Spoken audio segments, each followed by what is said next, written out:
အား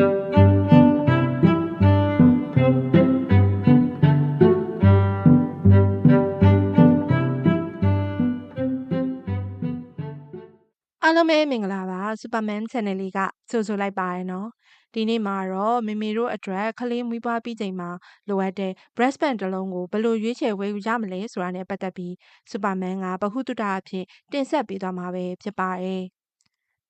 breast band ဆိုတာမေမေတို့နှုတ်ကြိုတွေကိုစူဆောင်းပြီးတင်ဆဲကပြန်လည်တိုက်ကျွေးနိုင်ဖို့သုံးရတဲ့ဆက်လေးတစ်ခုဖြစ်ပါတယ်ဒီဆက်လေးဟာရိုးရိုးလက်အားနဲ့ညှိရတဲ့ manual breast band နဲ့လျှက်စစ်ဘက်ထရီသုံးစွဲပြီးညှိရတဲ့ electric breast band ဆိုပြီးနှစ်မျိုးရွေးချယ်လို့ရပါတယ်။မိခင်နှုတ်ရည်တိုက်ကျင်းနေတဲ့မေမေတို့အတွက် breast band နှုတ်ညစ်ဆက်တစ်လုံးရွေးချယ်တာဟာတကယ်တော့ယင်းနှီးမြုပ်နှံမှုတစ်ခုဖြစ်လို့မိမိနဲ့အကိုက်ညီဆုံးဖြစ်မဲ့ဆက်ကိုရွေးချယ်နိုင်မှုဆိုတာဒီလိုအချက်လေးတွေထည့်သွင်းစဉ်းစားသင့်ပါတယ်နော်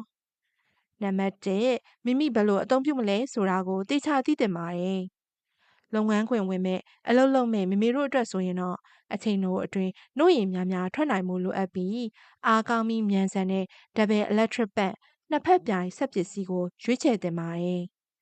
အိမ်မှာပဲနေပြီးတစ်ခါလေမှညှစ်မဲ့မေမေတို့အတွက်ဆိုရင်တော့ manual band လက်ညှစ်ဆက်ဒါမှမဟုတ် single electric band တစ်ဖက်ချင်းညှစ်ဆက်ဆိုရင်လုံလောက်ပါတယ်။အပြင်သွားနေရတဲ့အိမ်မှုကိစ္စတွေလောက်ကရင်နဲ့ညှစ်ချင်တဲ့မေမေတို့အတွက်ကတော့ကျိုးမပါပဲဘရာဆီယာရဲ့ထည့်ယုံနဲ့ညှစ်နိုင်တဲ့ wearable hand free band တွေကိုရွေးချယ်နိုင်ပါတယ်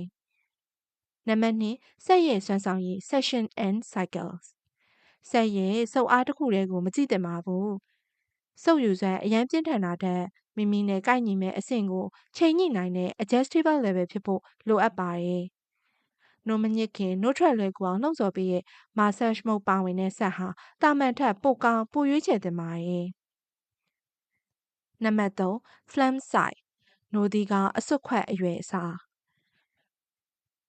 ရွေးချယ်ရမှာအရေးကြီးဆုံးအချက်တစ်ခုဖြစ်ပါတယ်။မိမိရဲ့နိုဒီကောင်းနဲ့မတော်တဲ့အရန်သေးလွန်ဒါမှမဟုတ်ကြီးလွန်းတဲ့နှုတ်ဆုပ်ခွက်ကိုသုံးမိရင်နိုဒီကောင်းနာကျင်တာနဲ့နှုတ်ရည်ကောင်းကောင်းမထွက်တာတွေဖြစ်တတ်ပါတယ်။ဒါကြောင့်မေမေတို့အနေနဲ့စက်မဝဲခင်မိမိရဲ့နိုဒီကောင်းအချင်းကိုတိုင်းတာပြီးအဆင်ပြေမဲ့စိုက်ပါတဲ့အမျိုးအစားကိုရွေးချယ်ဖို့အကြံပြုချင်ပါတယ်။နံပါတ်4စူညံမှုရှိမရှိ noise level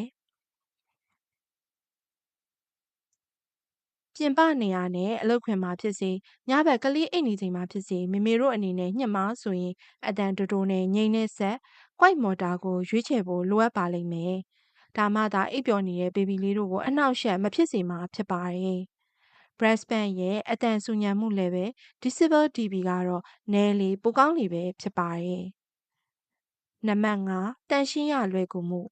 စက်ရဲ့အစိပ်ပိုင်းတွေများလွန်းရင်စေကြောရအချောက်ခံရတာတွေအတွက်အချိန်ပိုပေးဖို့လိုအပ်တယ်လို့ပြန်လဲတက်စင်ရမှာလဲခက်ခဲပြီးလက်ဝင်တတာမို့အစိပ်ပိုင်းနည်းနည်းနဲ့ဖြုတ်ရတက်ရတန့်ရှင်းရလွယ်ကူတဲ့ဆက်ကမေမေတို့အတွက်ပိုးပြီးအချိန်ကုန်သက်သာစေပါတယ်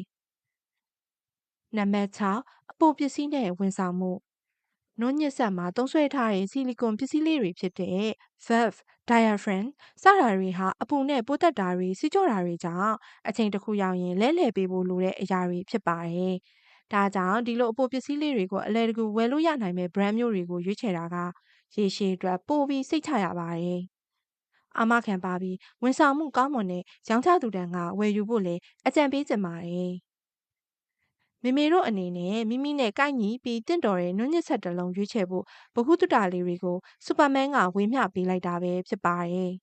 ။စူပါမန်ကမေမေတို့အတွက်ဗဟုသုတရစရာအကြောင်းအရာလေးတွေကိုအခါအားလျော်စွာတင်ဆက်ပေးသွားမှာဖြစ်လို့